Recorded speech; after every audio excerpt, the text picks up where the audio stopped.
Hi, everyone. We're going to get started. Welcome to our webinar today on managing anxiety at this very difficult time and challenging time and time of opportunity as well.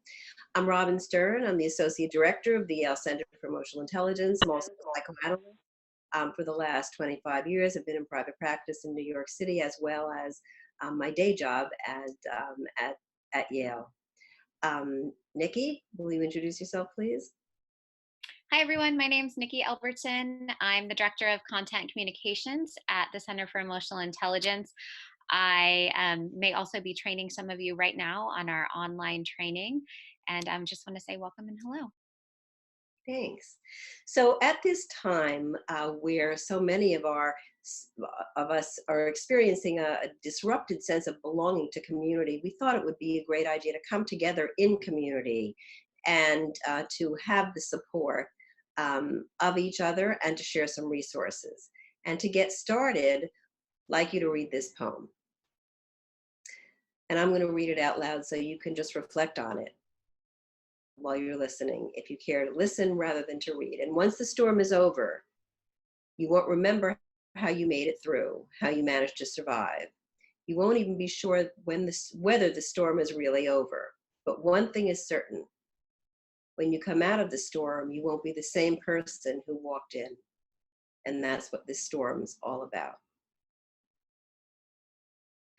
Just checking in with yourself, as we are wont to do at the Yale Center for Emotional Intelligence, and many of you are familiar with our work. And for those of you who are not, just take a moment to check in and how are you feeling during this time? And if you're like me or like many of the people I've spoken to, you're having many different feelings. So just take a moment to check in. No need to share it if you don't want to. Just a moment of quiet for ourselves.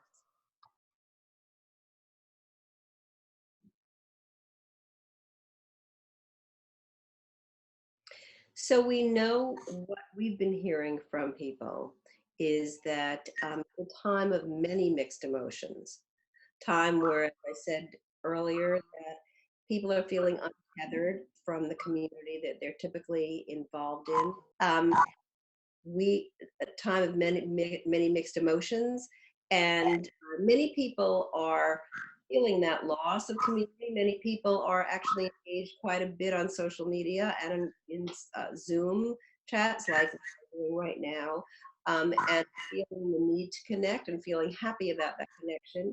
Many people are delighted to spend more time with their family, even under these difficult circumstances. Many of us are anxious about moving to online spaces, or concerned about our physical health, concerned about our mental health, concerned about economics. And those are all real things. And many of us, in fact, most of us, are uncertain about when this will end, and will it end, and what will that look like? Are we going to be facing a new normal for many, many months? And and that feeling alone can produce a lot of stress and anxiety. And of course, then when we're under stress and anxiety, makes it harder to cope with just the day-to-day of it. So we're hoping to give you a little bit of information and some tools today that you can take away with you and make your lives a little bit easier in the day-to-day of it right now. So we titled this webinar Anxiety, um, Coping with Anxiety.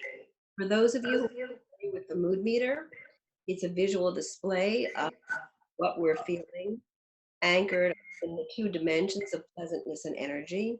So you see pleasantness on the x-axis and energy on the y-axis.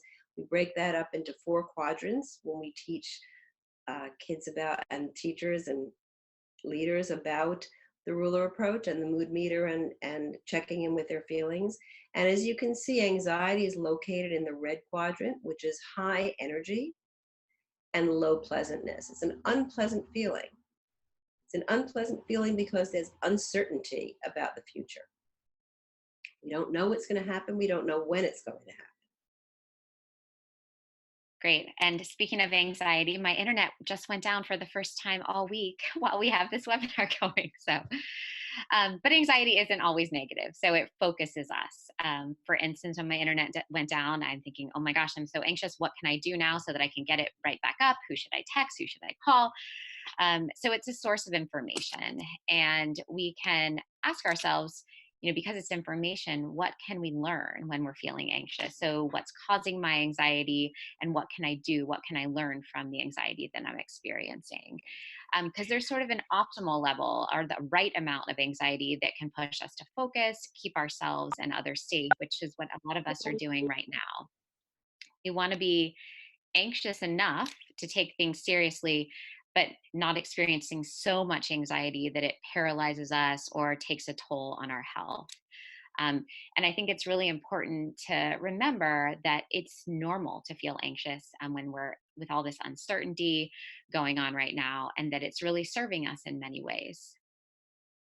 And just jumping in to add to what you're saying, Nikki, that I like the idea of being able to learn from anxiety. I think it's really important for all of us.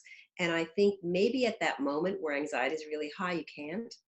But when you reflect back on yesterday or the day before, or take the hot air balloon view of what's going on, we are watching ourselves and witnessing ourselves through this time and watching how we are coping and what are the things that we're doing that are working for us. So we are learning. Thank you. Absolutely. So the title of this webinar is managing anxiety. So we think about managing anxiety in ourselves and in other people. And we just want to remind everyone to take care of yourself first. So just kind of check in with yourself, make sure that you feel calm enough to help others. We all have different calming strategies that work for us. Self care is really important so that we're in a good place to manage our emotions. So getting enough sleep, getting the right nutrition, moving our bodies as much as we can. We do have that luxury of being able to go outside, which is nice. Talking to others, and then just breathing in general.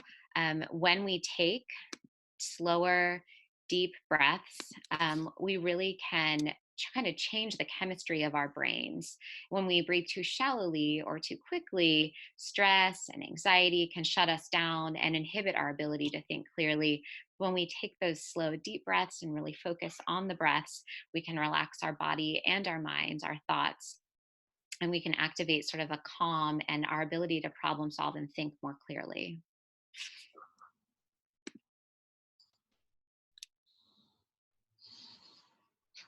So we mentioned checking in with yourself often. Many of you know the mood meter tool. So there's a tool for kind of thinking about how pleasant or unpleasant are the thoughts that are going through my head, but also how much energy do I have running through my body, and just kind of stopping frequently and saying, what's going on with me? And again, kind of recognizing that it's okay to be experiencing a certain level of unpleasant emotions right now, a certain level of anxiety, but when it gets to the point where it's really interfering, then maybe you can seek professional help. And we have a resource at the end of this webinar that is a 24/7 resource that's available to anyone. We'll share that at the end. So, one strategy, or I guess it's really two strategies that we talk about a whole lot when we work with school communities in particular, is to just challenge the way that you're thinking. So we all have things that we say to ourselves when we're experiencing emotions. So things that we say when we're feeling anxious. I know for me, I have a lot of people and animals in my house right now, and I've heard that there's a possibility that schools are going to be closed potentially for the rest of the school year. And I do this sort of worst case scenario thinking. And I say to myself, oh my gosh, you're not going to be able to handle it if you're going to be home for 3 or 4 more months. Or I start to say, oh, what's the worst possible thing that can happen? So I invite you now just to think about, what are the things that you say to yourself when you're feeling anxious? Or what's the story that you're telling to yourself? What do you focus on?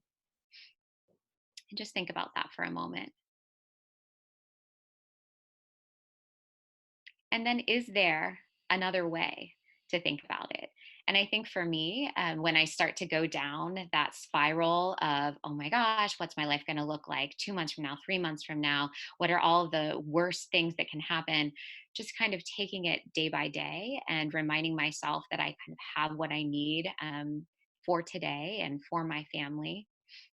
But everybody's a little different here. So just kind of thinking about what you can focus on that's a little different, or telling yourself something else. And someone put trying to focus on what you can control, and that's a great strategy because we do have control over some things more than others.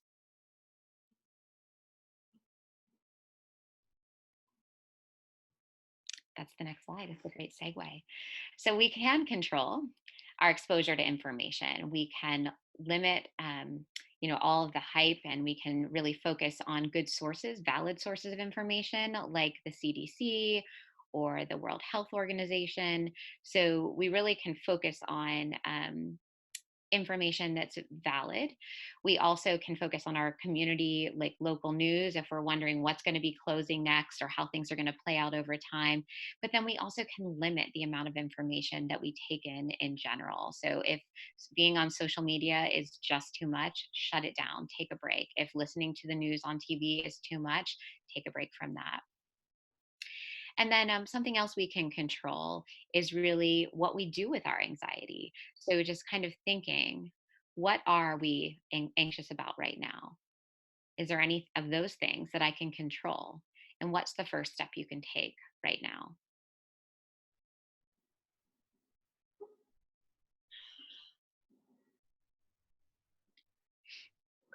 One of the things that we encourage you to do is to ask yourself, what do you need for your physical and emotional and mental well-being?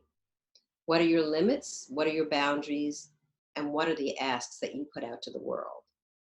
And importantly, what are you comfortable doing and not doing? So people may ask you to stay up late to do a Zoom call with them, or to go shopping with them because they have extra time. And if you're not comfortable seeing people, or you're quarantining, or you're not comfortable sharing your evening with friends because you're taking care of your kids and you're paying more attention to your partner than you have been when you were working all the time out of the house, say no. No is a whole sentence. And it's really important that you give yourself that permission, because nobody else is going to give it to you.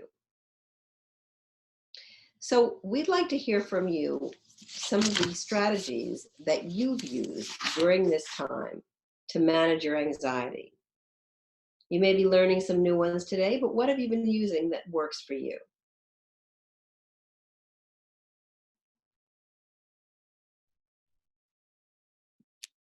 I see making a schedule. That's a really important one. So many of our lives are very structured and scheduled in general, and all of a sudden we're at home and we don't have that structure and schedule. So that's a great strategy we haven't mentioned yet. And I see spending social time. Many people are talking about that. And I think that that's one way to build resilience, as we'll talk a little bit about in a few minutes, but also a way to feel cared about in the community of your family and your close friends.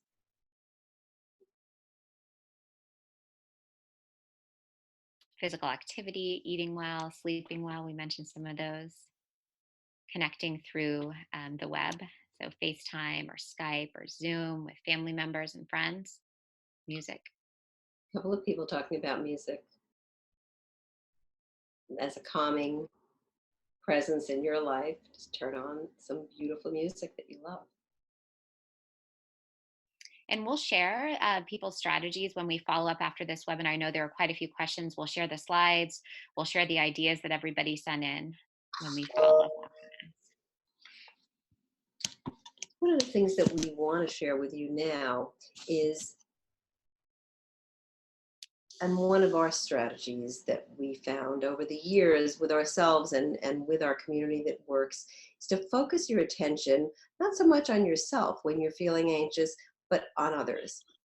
It will help take the focus off of your anxiety, will help you to stop feeding that anxiety and to help you stop ruminating by actually turning your attention to someone else and finding out what they need, supporting them, supporting people who are dealing with anxiety and uncertainty.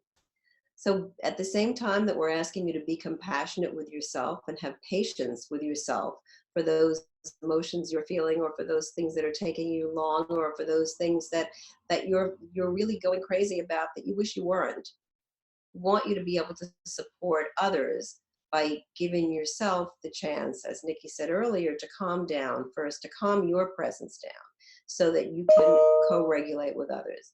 So we talk about regulation strategies, and one of them is something that we just talked about now, focusing your attention on others, distracting you from yourself and doing something empathic, but also focusing now on your co-regulation strategies, using your presence, using your emotions, using your body language, your facial expression, your tone of voice, your cadence to help others calm down. Another important strategy is to consider life after the storm is over. Again, we don't know when that will be. We don't know what that will look like. We don't know what we will feel like. But keeping that optimistic view that there will be a time where this is not as challenging, where things are not as stressful. What will that be like for you? What things can you plan? What kinds of activities will you and your kids do? Will you and your students do? Will you and your friends do? And what can you Rob, do? Go ahead. someone asked if you could say a little bit more about what co-regulation is and how it works. Sure. So if you're imagine that you're sitting with someone who's feeling very nervous, what might you do yourself in that moment to calm them down, to help them feel more calm? So you might use calming words. I understand. I'm here for you. Of course, it makes sense. Validating their emotions, letting people know that they have the permission to feel whatever they want to feel, and it's okay. That at this time, people have a lot of different feelings, and many of them are uncomfortable, and they might be scared, and that's okay. And in your tone of voice, in your validating people's emotions, in your eye contact, in your sitting with someone, and sometimes just being with somebody in quiet can be very calming as well. So importantly, if there's somebody in your life, in your family, in your home, who you want to spend time with, who you want to co-regulate with, make sure you check in with yourself first, as Nikki described earlier. Because checking in with yourself will give you the opportunity to bring yourself into a calm place so that you are in a good place to listen, to validate, and to co-regulate. Is that helpful?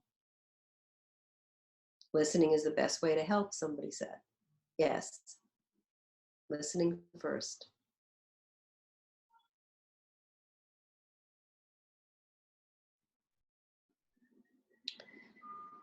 And again, with children, to support the children either you're living with, the children you're teaching, or just as general information for those of you who have children in your lives. Take your cues from them and don't be just afraid to discuss the situation at whatever developmental level they're at. Taking your cues from them means wait till they bring it up, or wait till the news is on and you all happen to be sitting in a room saying, hey, people are talking a lot about this. Do you have questions? Or have you heard about this before? What are your questions? And ask your children what they're feeling instead of assuming you know how they are feeling. Especially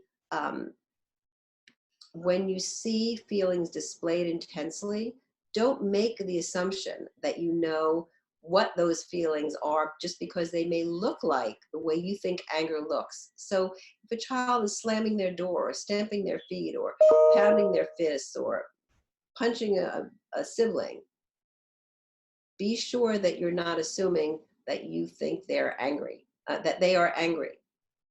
Be sure instead that you ask because they may be scared or frustrated or disappointed that maybe their baseball game got canceled, that they're not going to graduation from 6th grade in the way they thought they were going. And reassure them with facts, but be sure that the facts are just that, facts. We don't recommend that we say to our children, everything's going to be okay. Because much as we want to reassure them with that, we don't know what that even means. What we can reassure them with is what you're doing to keep them safe, what you're doing to keep yourself healthy and safe, and tell them that you're always going to do the best you can to keep them safe and healthy. And planning activities to do together. And this goes back to what I said in just a few minutes ago about for when the storm is over. So you can plan activities to do together right now that keep you occupied, that are fun, that you might not have typically had the opportunity to do at another time. Even if it's an activity like cleaning out the closet and going through the closet to make sure you're keeping the things you want and getting rid of the things you don't, or doing coloring, or plotting yourselves on the mood meter, or reading I together. just, Go ahead. yeah, I want to add, I have a 9-year-old son, and I would say that we're home together more than ever. My husband and I both have a lot of remote meetings. My sister's here too. But my son said to me the other night, I'm really sad that people are getting sick, but I'm really happy that we're spending a lot of time together. We are busy during the day, and then we have taekwondo and all kinds of things in the evening. My husband's a musician. He has things in the evening. So this is the most amount of time we've all spent together in one place. And I think that he was really appreciative of that. So should say that one out loud. It was touching. Yeah. And supporting children by sharing your gratitude that you have this time with them, even though the circumstances are what none of us would want them to be.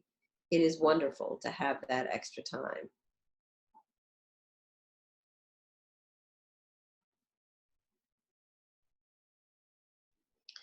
It is a time where when we think about the resilient people, we think, my goodness, they're having an easier time of it. They're more adaptable, they're more flexible, they'll get through this because they're resilient.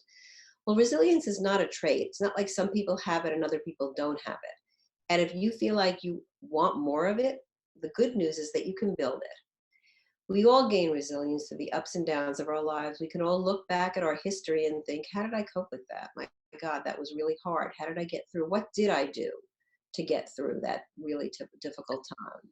So, thinking about what's worked for you in the past is very important because it's likely that you can use that, whether it's a skill or a strategy or social support to help you in this time. And social support, in fact, is the best way to build resilience.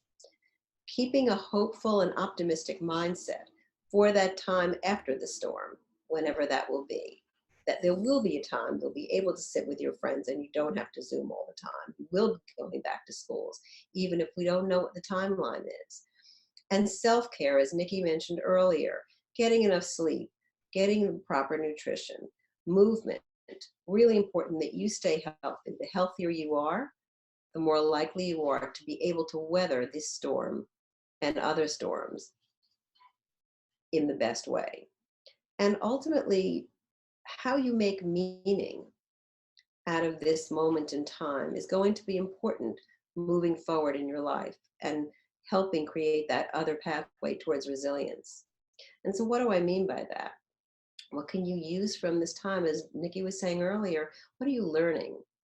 What will you learn about your need to socially interact? What will you learn about the importance of being in person with people and not taking that for granted? Many other things, your own reaction to stress, the things that work for you when you're anxious, the things that don't. So, what's the meaning you'll make out of this time?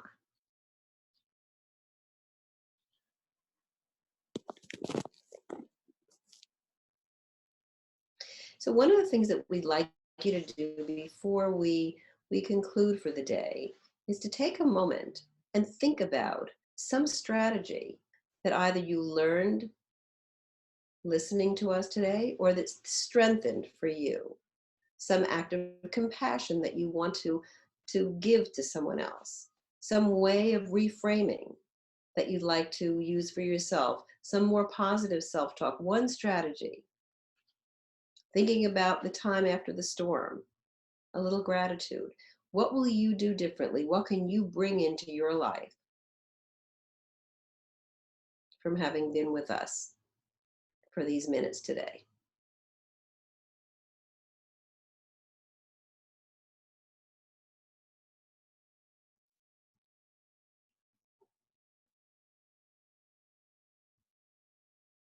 And make a commitment to do that, whether it's commitment to self-care, or to offering yourself compassion, or to offering it to someone else, to keeping a hopeful watch on the future.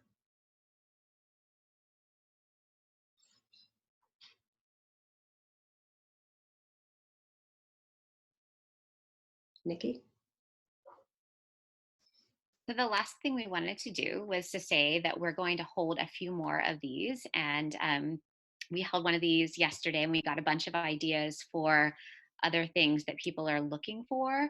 And so if you want to put any ideas related to that in the box as well. So just things that we can provide to you in the future, resources, webinars, and to give you a sense of some of the other ideas that have come up that we're excited about sharing is one, a webinar specifically on self care. So that says a lot more just besides moving our bodies and proper nutrition, but kind of all the effects of all those things and some other ideas for self care. We have a webinar coming up on play and practice in the home with emotional intelligence. So ideas for how families or loved ones who are stuck in the same place to build their own skills of emotional intelligence. And then we have an overview of the skills of emotional intelligence kind of targeting families, parents, caregivers coming up. But if you have other ideas, feel free to share them in the chat box and we would love to support you. Thank you, everyone, for joining us.